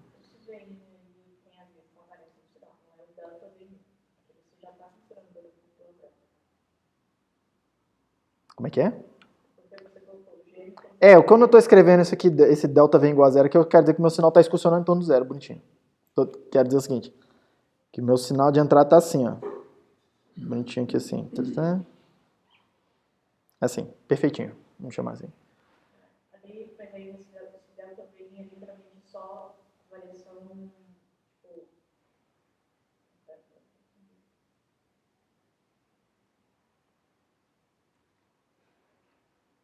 Esse delta V que você usou para considerar o GM é só a questão do valor DC, em torno do qual ele está funcionando. Não. É o seguinte, vamos lá. Agora que você está falando, eu percebi que minha anotação não ficou boa, não. Vamos lá. Esse ΔV é essa amplitude aqui, ó. Tudo bem? Esse ΔV igual a zero, eu estou querendo comunicar o seguinte, que essa amplitude aqui, ó, do branco é igual à amplitude do azul. Quando os dois são iguais, eu estou nessa situação de ΔV igual a zero. Estou chamando aí. Tudo bem? Que é esse ponto de máximo aqui nesse lugar. Porque eu estou tentando trazer a discussão ali. Quando um lado do sinal está desbalanceado com relação ao outro, ou seja, esse tamanho, amplitude amarela, está diferente da amplitude vermelha, o que eu estou fazendo é sair desse ponto de máximo GM aqui. Ou estou andando para o lado de cá, ou estou andando para o lado de cá. Você vê que a coisa é muito simétrica, então não me interessa nem muito para que lado que eu estou indo, mas eu estou saindo dessa condição, melhor condição possível, que é os dois sinais todo perfeitinho, um na fase contrária do outro, certinho assim. Mas eles têm perfeitinho a mesma forma de onda, a mesma amplitude, mesmo tudo. O que acontece com um, acontece com o outro. Eles só estão fora de fase. Tá? Quando isso não está acontecendo, aí eu estou indo para uma situação aí que o GM está caindo. É o que eu estou chamando aqui de ΔV igual a zero. É a melhor situação possível. O sinal está todo simétrico. Mas é agora que eu percebi que era bom arranjar uma outra notação. Aí, por exemplo, considerando que vem esse delta V do GM, não aqui. é igual a zero. O delta V que a gente está considerando vai ser qual deles? vai ser a amplitude que você perceber diferencial. Vai ser o branco, nessa coisa aqui, vai ser o branco menos o azul. Aí vai dar alguma quantidade aí. Não faço ideia de quanto que é, mas aí esse branco menos o azul que vai virar seu sinal. É o que você está vendo no sinal, um menos o outro. Agora perceba que se eles também não forem simétricos, você acaba gerando uma componente de modo comum. Sei lá, quando você está fazendo alguma coisa assim, né? Se eu estou subtraindo esse desse, repara que quando eu fizer um menos o outro, fica... menos o outro, não soma modo comum não, né? Porque aqui está 0, aqui está 0, aqui está 0. Aí fica, sei lá, isso aqui menos isso, dá alguma coisa por aqui. Esse aqui menos aquele lá, dá alguma coisa por aqui, dá alguma coisa assim, né? Não, só meio que diminui o tamanho e a amplitude máxima da coisa, né? Do sinal diferencial. Na minha cabeça ia ter um modo comum também aparecendo, mas tô achando que agora, olhando aqui, acho que não. Tudo bem? Mas repare que o sinal estar assimétrico é a diferença. O vermelho aí é o que eu estou chamando de delta VIN, que é o sinal que eu quero amplificar no final das contas, é o vermelho aí. É o que será amplificado. Percebeu? Só que o fato dele estar assimétrico aqui bagunça o meu GM. Ele influencia quanto que é o meu GM. Meio que essa é um pouco a confusão do que está acontecendo. Tá? Mas pegou agora, né? Todo mundo bem? Tá? A melhor condição é quando o sinal está vindo todo simétrico, bonitinho, que é o circuito do simétrico, ele funciona bem quando está tudo simétrico. Mas ele continua funcionando quando não está. Agora, repare outra coisa. Olhando no gráfico. E a gente vai calcular aqui agora. Repare que o GM tem a partir de um certo ponto que ele meio que vira zero e acabou, né? Quando ele está zero, quer dizer que eu não tenho mais ganho. Então tem meio que um desvio máximo que eu posso admitir aqui, e aí o meu circuito para de funcionar. É como se fosse vamos chamar assim, uma simetria máxima que eu consigo comportar no circuito. Tá? Ora, quanto que é isso? Quando que isso acontece? Tá? Essa é uma pergunta relevante. Nessa equação aqui é a gente se perguntar, nessa equação aqui, ó, do GM grande, quando que essa equação é zero? Para qual delta VIN isso aqui dá zero? Isso aqui vai dar zero quando esse termo aqui, ó, der zero. Tá? Então faz esse termo aqui igual a zero, porque aí a coisa toda dá zero. Calcula ele. Vai dar o seguinte. Aquilo ali acontece quando delta VIN for igual a 2 ISS dividido por μn C oxidado sobre L dentro da raiz. Isso aqui leva o meu GM grande para zero. Tudo bem? Então repare que tem meio que um máximo assim, que eu consigo comportar de assimetria no meu circuito. Tudo bem? Ele tem uma certa capacidade e, além disso, ele não consegue processar a parada. Tá? Que é meio que uma ideia de pequeno sinal, né? Tipo, se o circuito funciona melhor quando o sinal está pequeno. Tá? Mas não exatamente ainda, não vou chamar isso aqui de condição de pequeno sinal, igual a gente fez, sei lá nas primeiras aulas também, que eu calculei uma coisa que era assim, o VGS tem que ser menor do que tal coisa, e aí, quando isso acontecer, a gente pode desprezar a distorção, não sei se vocês vão lembrar dessa conversa toda lá, mas tinha uma condição que eu chamei de pequeno sinal, e era bem definida. Falava assim, se eu tiver isso aqui satisfeito, VGS ou delta VIN menor do que essa quantidade aqui, que tem a ver com VGS menos VT, o circuito está operando em condição linear. Aí eu chamei isso de condição de pequeno sinal.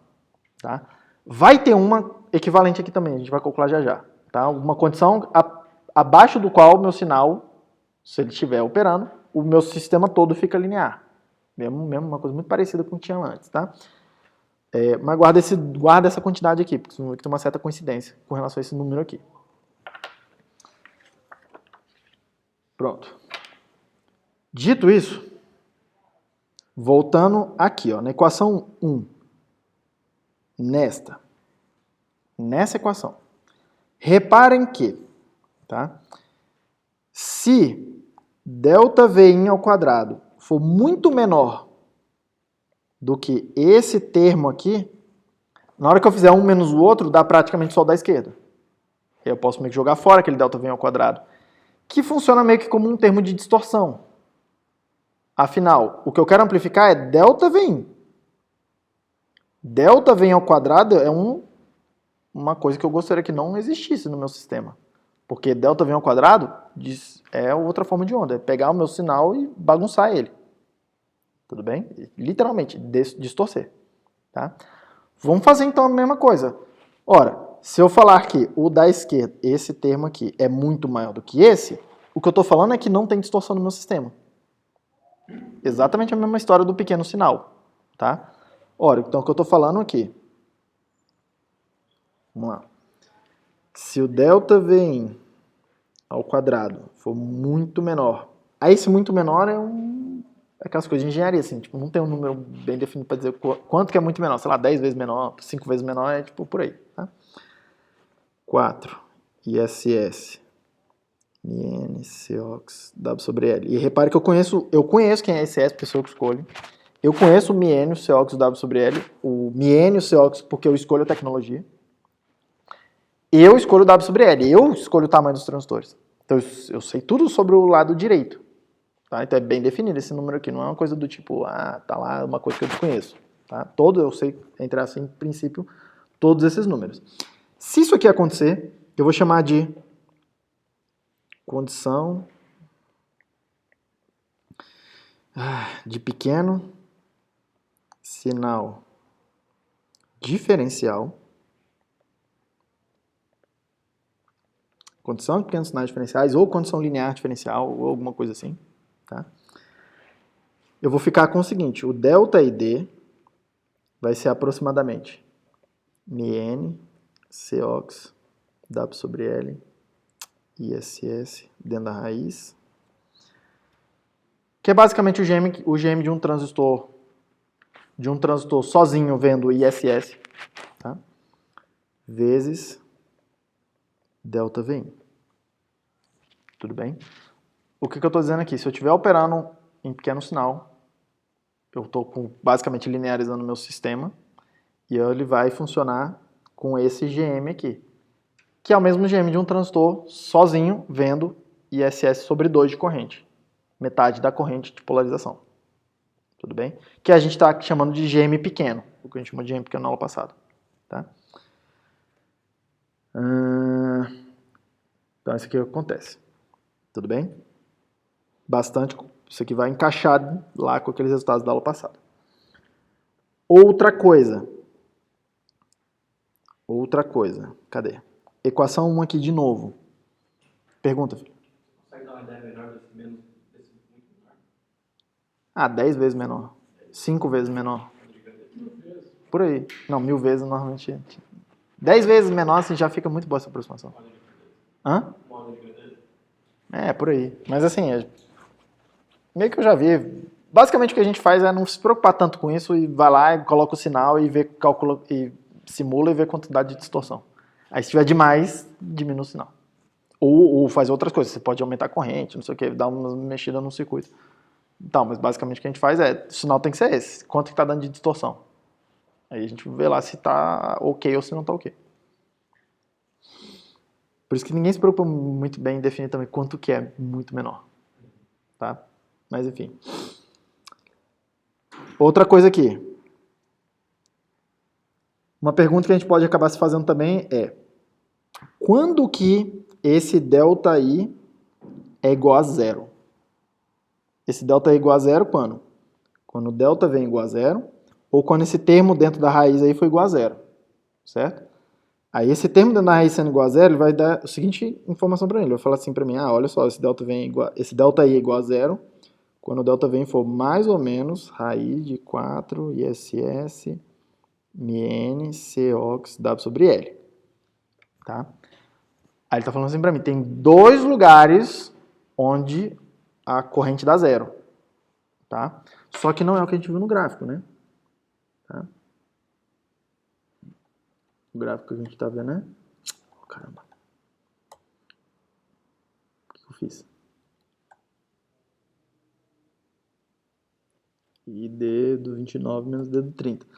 O gráfico a gente está vendo um lugar passando pelo zero, que é quando o delta vem igual a zero. Está lá na equação. Mas a gente não está vendo ID passando zero aqui, essa diferença passando zero, nesses 2 pontos aí. Esses 2 pontos estariam aí dentro, tá? Nesse range aí. A gente não está vendo eles. Tudo bem? O que está acontecendo? O que está acontecendo é um detalhe que eu comentei aqui, que é na hora que eu estou usando essa equação aqui, essa equação, eu fiz uma hipótese que é os dois transistores estão em saturação. Os dois transistores estão em saturação. O problema é que nessa tensão de entrada aqui, eu já estou naquela condição de toda a corrente está passando por um lado do circuito e não tem nada passando pelo outro lado do circuito. Então eu não estou com os dois transistores em saturação. Eu não estou com os dois transistores em saturação. Isso quer dizer que aquela equação não é válida aqui, ó, nesses pontos jamais. Vai ter alguma outra equação aí que rege essa coisa. Tudo bem? Que nem me interessa saber qual é. Tá? Mas quer dizer que esse resultado aqui não é verdadeiro.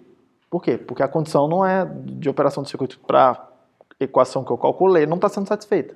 Eles não estão os dois transistores em saturação. Tudo bem? Beleza. Mas aí a gente se pergunta, tá bom, mas qual é o valor de tensão que me leva para esse caso aí de eu estar com um transistor saturado e o outro está em corte? Toda a corrente está passando por um lado e nada pelo outro. Quanto que é essa tensão? Tudo bem? Eu vou chamar essa tensão que gera essa situação de ΔV in linha. Não me joguem pedras assim, foi a anotação que deu. Tudo bem? Mas enfim. Eu vou chamar esse ΔV em linha, para mim é a tensão que eu coloco lá no circuito diferencial, que produz toda a corrente passando pelo ramo esquerdo e nenhuma pelo ramo direito, ou ao contrário. Tudo bem? Então essa é a pergunta. E aí a minha pergunta é, quanto que é esse ΔV em linha? Tudo bem? Ora, perceba aqui. Vou considerar que está passando tudo pelo lado esquerdo e o lado direito está em corte, do lado do circuito. Então vou ficar com o seguinte. Primeira coisa. Nessa situação aí, o ID1 é igual ao ISS e o ID2 igual a zero. Nessa situação aí. Tudo bem? Aí, deixa eu desenhar o circuito de novo aqui, para eu poder fazer usar a coisa visual aqui.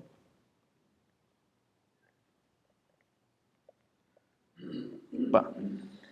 Então estou com, percebam, ISS descendo aqui, 0 descendo aqui, que é ISS, tá? Eu tenho o V em 1 aqui, eu tenho um V em 2 aqui, que não me interessa quanto que é o valor específico dele, só me interessa quanto que é V em 1 menos V em 2, que é o que eu quero descobrir, tá? Repare que do lado esquerdo vai ter um determinado VGS1 aí, vai aparecer um VGS aí, porque ele está conduzindo. E do lado direito, eu vou considerar que eu estou no limite do corte. Quer dizer o seguinte, para entrar em corte, eu preciso estar com VGS menos VT, VGS menor do que VT. Bem no limite é quando eu estou com exatamente VTH aqui, ó, no VGS. Tudo bem? Eu vou calcular bem no limite, porque aí eu sei que quando eu aumentar um pouquinho mais o ΔV in, que é falar que essa tensão vai aumentar e essa vai diminuir, aí o lado direito vai ficar abaixo do VT e ele corta de vez. Eu vou calcular assim, porque aí eu consigo calcular exatamente onde que é aquele ΔV em 1, que é o ponto onde eu entro em corte. Tudo bem? Aí repare que eu posso escrever lei de Kirchhoff das tensões, por esse caminho aqui, ó. V em 1 mais V em 1 menos VGS do 1 mais VT menos V em 2 tem que dar 0. Então vamos lá. V em 1 menos VGS do 1 mais VT menos V em 2 tem que dar 0. Lei de Kirchhoff das tensões. Sem tirar nem pôr. Sem nenhuma... Repare que aplicar a lei de Kirchhoff não quer nem saber se está em corte, saturação, sempre tem que funcionar. Sempre é válido. Tá? Daqui eu posso escrever aqui o ΔV em linha, que é o V em 1 menos V em 2, naquela situação de toda a corrente por um lado só, vai ser igual a VGS do 1 menos VTH. Isso aqui é uma uma coisa que está acontecendo. Segunda coisa, segunda informação que eu tenho. Ora, o M1 está na saturação. Toda a corrente está passando por ele. Ele está conduzindo e ele está na saturação. Tá? Se ele está na saturação, o ID1, que é igual ao ISS, tem que ser meio de μn Cox W sobre L VGS do 1 menos VTH ao quadrado. Tudo bem? Só que eu posso substituir VGS menos VT por ΔVI em linha. E aí resolver a equação, e aí eu vou ficar com ΔVI em linha, que no final das contas eu quero descobrir, 2ISS dividido por μn Cox W sobre L ao quadrado. O que eu estou dizendo aqui? A partir dessa tensão aqui, diferencial, toda a corrente está passando por um lado do circuito e nada por outro lado do circuito. Todo mundo pegou aqui? Agora, repare que isso aqui é exatamente o mesmo valor que deu... Opa, exatamente o mesmo valor não, né? Aqui é 2ISS alguma coisa, aqui é 4ISS alguma coisa. Tudo bem? Então, repare que aqui, ó, o lugar lá do GM igual a zero já é depois desse ponto aqui. Tudo bem? Mas nesse ponto aqui eu já perco o controle da corrente, né?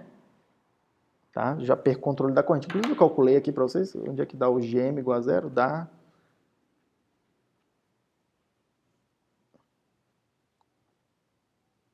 aqui, ó.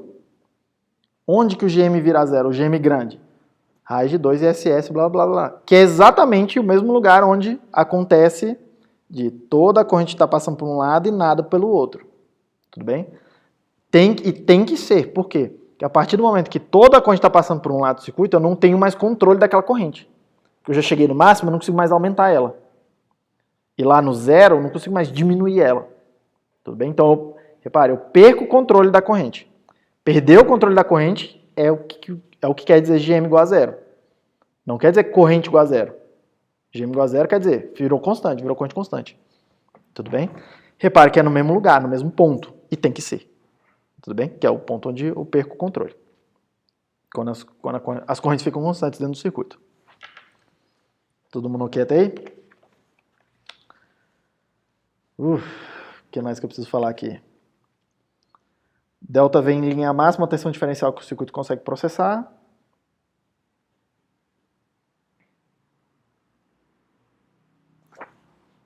Se eu tiver em equilíbrio, a gente já viu lá, é raiz de SS, blá blá blá, coisa toda. Enfim, não preciso mais falar muita coisa. E aí, por fim, o último comentário aqui é o seguinte. O último comentário que eu gostaria de fazer é o seguinte. Lá na situação que eu estou chamando de equilíbrio, tá? Onde está tudo simétrico, bonitinho. A gente viu aqui que o GM grande, né? É μn Cox W sobre L ISS. Essa parada aqui. E aí, se eu quiser melhorar o ganho do circuito, aumentar o ganho, tentando aumentar o GM, eu tenho dois caminhos. Ou eu mexo no W sobre L, ou eu mexo no ISS. Se eu mexer no W sobre L, mantendo corrente constante, e é o que normalmente a gente tenta fazer. Se eu vou mexer numa coisa, eu deixo todo o resto constante. Inclusive, isso é uma boa prática quando a gente está fazendo um projeto mesmo. Você vai mexer em uma coisa, o resto você tem que tentar manter tudo constante. Tá? Se você mexer no W sobre L, tá? O que eu falei? O que eu escrevi aqui? Perdão. Se eu quero deixar o circuito mais linear, olha essas duas equações juntas. Essa equação mais linear quer dizer aumentar esse ΔV em linha, aumentar o tamanho que dos sinais que o meu sistema consegue processar. Se eu estiver tentando melhorar o ΔV em linha, tá? Repare que eu preciso diminuir o W sobre L. O circuito fica mais linear. Só que diminuir o W sobre L diminui o GM, que diminui o ganho. Então, se eu for pelo lado de mexer no tamanho dos transistores, eu vou trocar linearidade por ganho. Eu preciso entregar ganho para poder ficar com o circuito mais linear. Isso é um trade-off bem comum. em eletrônica. Você faz circuito com menos ganho, ele fica mais linear. Se você quer mais ganho, tem que ser mais não linear. Tá? Se eu tentar mexer no W sobre L. Tá? Então, repare que eu tenho dois objetivos conflitantes. Só que você pode mexer no ISS. Para eu melhorar o ΔV em linha, mexendo no ISS, eu preciso aumentar o ISS. E aumentar o ISS, aumenta o GM. Então, repare, aumentar a corrente no circuito, deixa o circuito mais linear, ele funciona numa faixa maior de operações, e ele dá mais ganho. As duas coisas ao mesmo tempo. Teoricamente são duas coisas boas. Tá? Só que eu preciso pagar com energia. A potência dissipada no circuito é VDD vezes ISS. Tensão vezes a corrente total que está passando no circuito.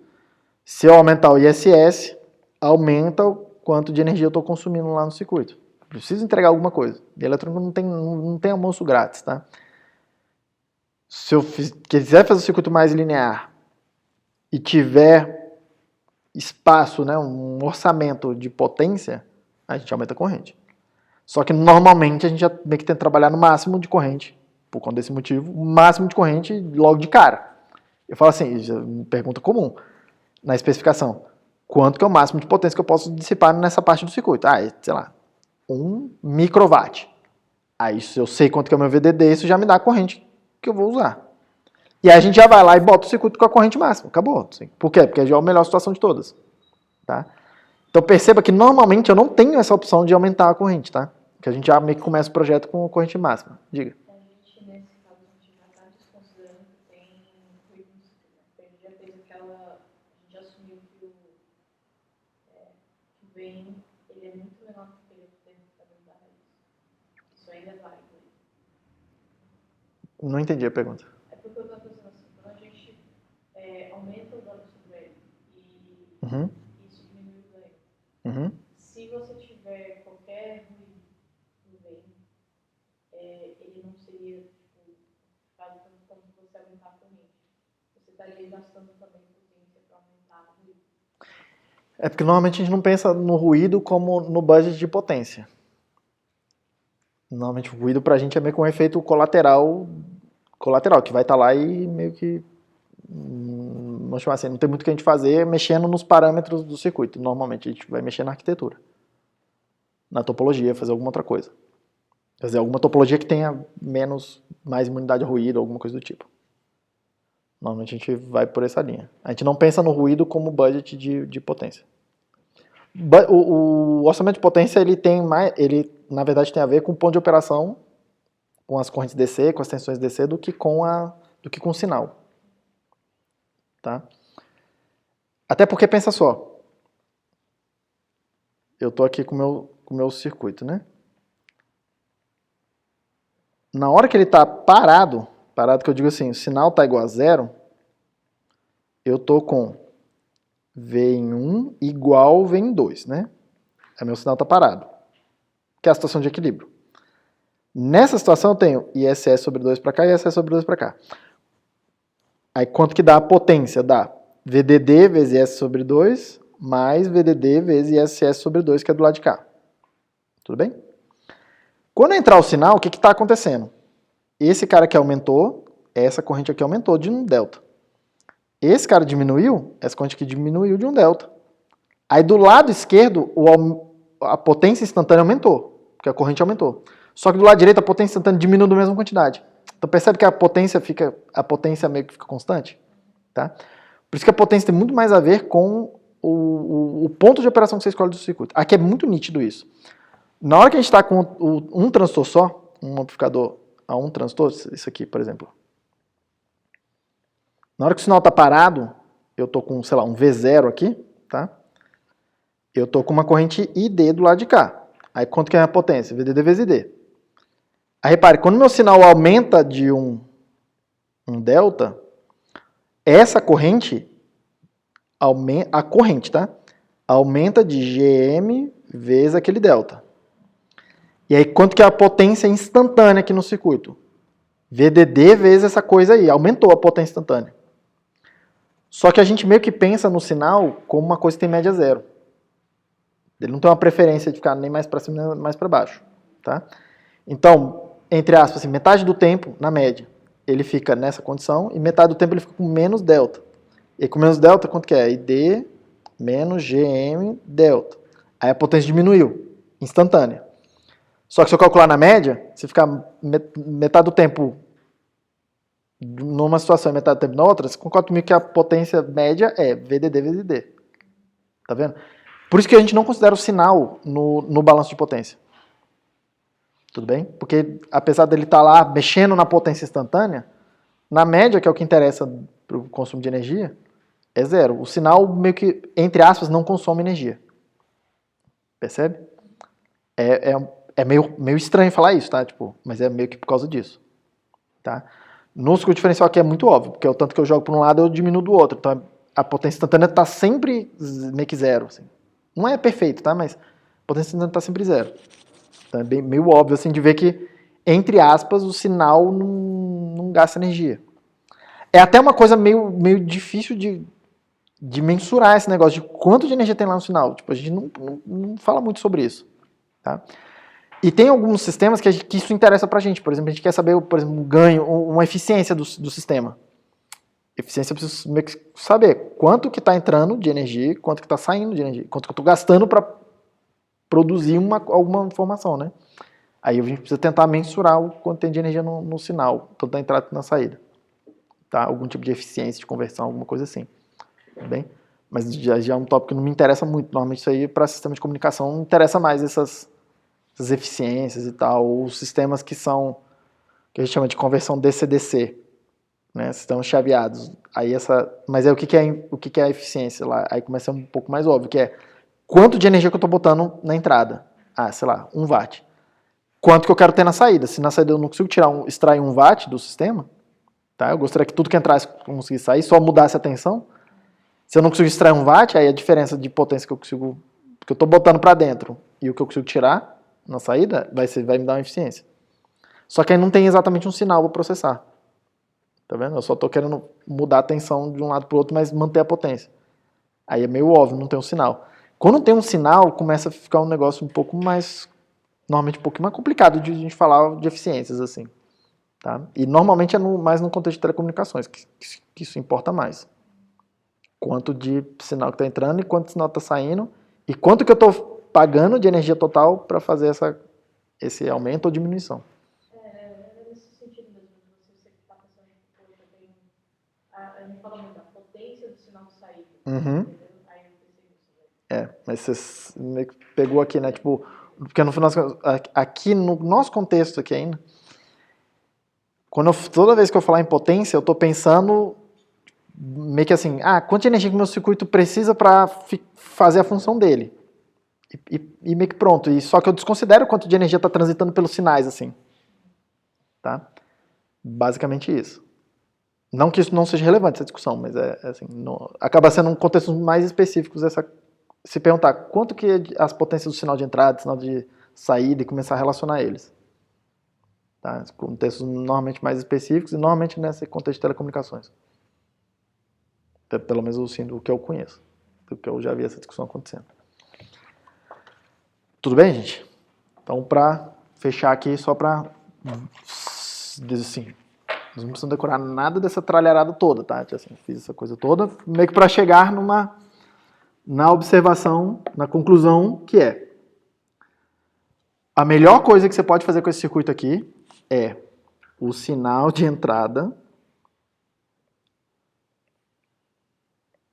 está bonitinho, simétricozinho, em torno de um determinado ponto, que eu vou meio que chamar aqui entre aspas de ponto de operação, mas que eu estou chamando aqui, na verdade, de tensão de modo comum. Tá? Esse ponto, em torno do qual os dois funcionam. Quando o sinal está todo simétrico, bonitinho assim, é o que a gente viu aqui agora. Tem um GM máximo. O GM máximo é o mesmo GM de um transistor sozinho separado, tá? Que é a melhor condição possível. E essa coisa toda. Só que eu também mostrei aqui para vocês o que acontece quando sai dessa condição. Por isso que a gente faz essa análise de grandes sinais. E aí tem um máximo sinal que eu consigo tolerar lá na entrada do sistema, que é... Cadê? Essa quantidade toda, essa quantidade aqui. ela dá para mim um critério muito específico de quanto que é o máximo que eu consigo processar de sinal, quanto que é o máximo que eu consigo processar, tá? E aí no meio do caminho a gente tem meio que um resultado aqui que é interessante, que é esse aqui, que ele me dá um critério para falar assim, meu circuito está operando em condição linear, tá? Meu circuito está operando em condição linear. E aí meio que eu posso dizer que eu não estou produzindo distorção. Não é exatamente verdade, porque nada aqui é perfeito, mas essa aqui normalmente é a condição que a gente quer impor lá no circuito, no sinal de entrada, quando distorção é um problema, tá? Quando distorção é um ponto relevante. Quando distorção é um ponto relevante, a gente vem aqui e impõe essa condição do sinal de entrada. A gente fala, o sinal de entrada não pode ser 10, tem que ser 10 vezes menor que isso aí, por exemplo. 50 vezes, 5 vezes, sei lá, algumas X vezes aí. Para isso aqui ser satisfeito e aí eu ir para uma operação bem linear. Basicamente é falar o seguinte aqui no gráfico. É falar, o meu sinal de entrada ele vai excursionar aqui. Cadê? Eu consigo botar o cursor? Meu sinal de entrada ele excursiona assim, ó, para a direita e para a esquerda. Tá? Reparem que se eu estou aqui em termos perto do zero, na situação de equilíbrio, e eu ficar andando para a esquerda e para a direita pouquinho, ali onde eu estou excursionando parece uma retinha mesmo. Tá?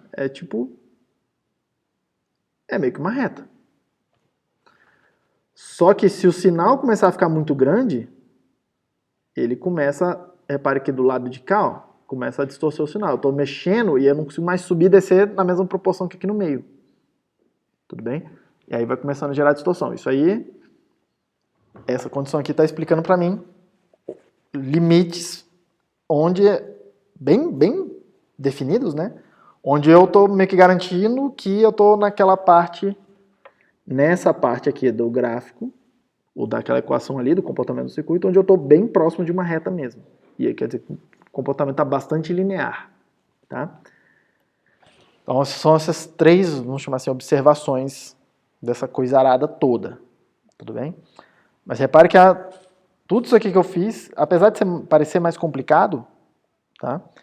São só aplicações de lei de Ohm. Foi a primeira coisa que eu fiz aqui atrás, né? Cadê? Primeira coisa que eu fiz aqui atrás, daqui para cá, lei de Ohm. Segunda é lei de Kirchhoff das correntes, I1 mais I2 igual a ISS, e lei de Kirchhoff das tensões. Só o que a gente foi fazendo. Tá? E aí substituindo, VGS por não sei o que, falando, isso aqui tá na saturação, vou considerar que está na saturação. Aí, equação de saturação, substitui a parada e abre a conta. Basicamente foi isso que aconteceu. Tá? Não tem nada, não é para ter nada assim, tipo, meu Deus, só é feio mesmo. Tá? Eu reconheço que é feio mesmo. Eu normalmente não gosto dessa aula aqui. Tá? Mas essencialmente é isso. O que a gente vai ver na aula que vem? O que acontece quando o circuito não está simétrico? O que acontece na operação do circuito quando o R de um lado, esse cara aqui, não é igual a esse? Quando os dois transistores não são iguais. Especificamente, quando o GM dos dois não é igual. Quando o GM não é igual ou quando o R não é igual, vai acontecer um fenômeno que é um fenômeno bastante indesejado, que é os sinais de modo comum, eles vão produzir sinais diferenciais na saída. Isso é um defeito. Para todos os efeitos, isso é um defeito. Tá? Que a gente gostaria de entrar modo comum, é modo comum ser rejeitado na saída. Não aparecer nada lá na saída. Quando fizer uma coisa menos a outra, não aparecer nada de modo comum. Aí eu vou mostrar para vocês que quando o sistema está desbalanceado, o que acontece é isso. Entra alguma coisa no modo comum e ele é convertido no sinal diferencial. Tá? E isso é um problema. Assim, é um problema que como é que se resolve? Fazendo o circuito mais simétrico possível. Tá? Mas eu vou mostrar para vocês, a gente calcula inclusive quanto que a gente produz de entrar assim erro. Tá? E aí eu vou definir lá com vocês uma figura de mérito que é bem essencial, que tem que ser avaliado nesse tipo de circuito, que a gente chama de CMRE, que é razão de rejeição de modo comum. Tá? Que tem a ver com isso. Quanto que está de modo comum aparecendo lá no sinal diferencial? Pergunta. Eu imagino que a aplicação mais comum, pensando no top, né? Uhum. Eu tenha o meu sinal original, que eu vou aplicar na entrada diferencial, veio single-ended, e aí eu criei 2 sinais com um sendo defasado.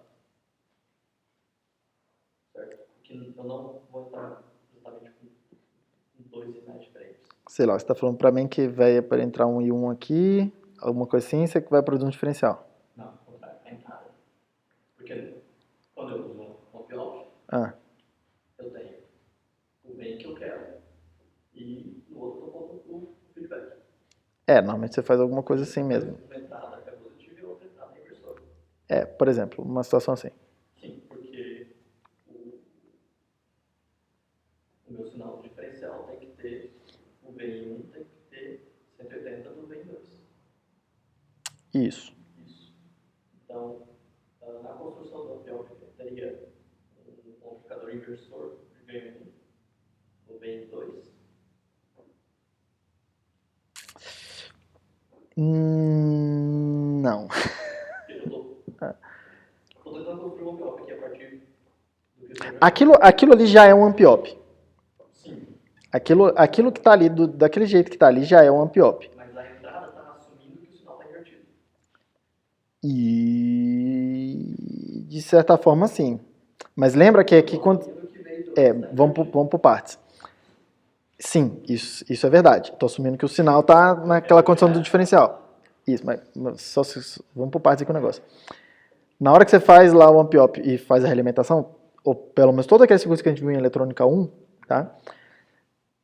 Essa tensão aqui, ó, delta Vin, ela fica aproximadamente zero. O sinal meio que copia um, copia no outro. Isso é uma coisa que acontece. Ele não é exatamente zero, porque precisa ter um sinalzinho, não aparece nada na saída. Na saída é zero. Mas ele fica muito pertinho de zero. Um tenta realmente puxar a tensão para ficar igual ao outro. Isso aqui é delta Vin igual a zero. Perto de zero o tempo todo. No que a gente acabou de fazer as contas todas aqui. Na hora que eu realimento, eu meio que forço, ou pelo menos naqueles circuitos todos que a gente viu em eletrônica, não. Tem circuitos que fazem outras coisas. Mas na maioria dos circuitos que a gente está forçando é isso aqui. A realimentação força eu ficar perto do delta V igual a zero. O tempo todo. Entendeu? Então, na hora que eu realimento, é mais fácil ficar no lugar, vamos chamar assim, bom de operação do par diferencial. E não difícil. Ele fica funcionando no lugar que ele deveria.